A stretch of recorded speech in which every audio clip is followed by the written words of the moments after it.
For today's video mga idol, mao din ang akong isugba ganiha kaning isda nga lapis lami kayo ni mga idol, mga kaprintots.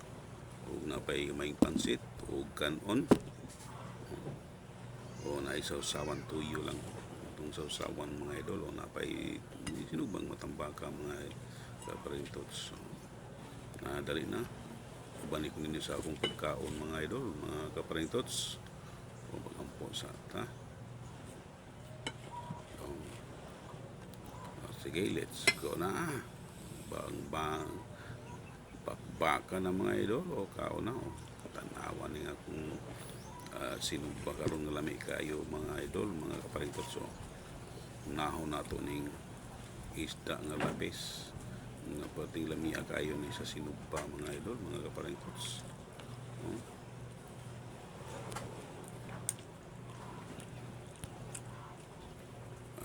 Kauban sa pagkaon ako ra isa kay wala diri ang uban.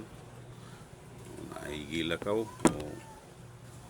perada yun mao na iunod sa sinugbang lapis mga idol. Ito perteng lami ay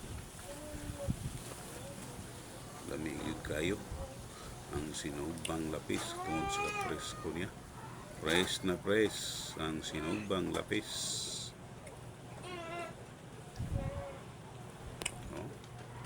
Ayan delicious mga idol, mga kaparingtots. Perteng lamia kung iputag kanon kay basig bito kung tanik isda lang atong kaunon mga idol. Yan siniguro nga di gini na kumahurot mga idol. Okay, dako man ni dagan na pa'y tambaka po ng isuba.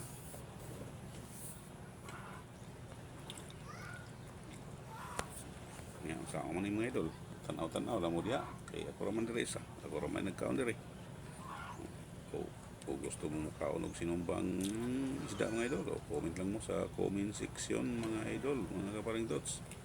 Okay, pilay pa day makasugbatan ninyo.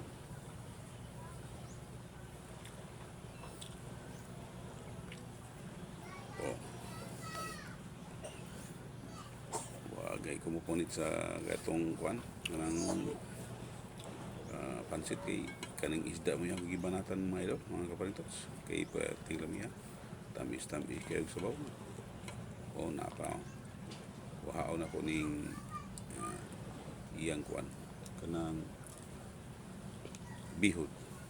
Ako ipakita sa inyo kung naibihod din kwan na isda. Lami kayo kanang may bihod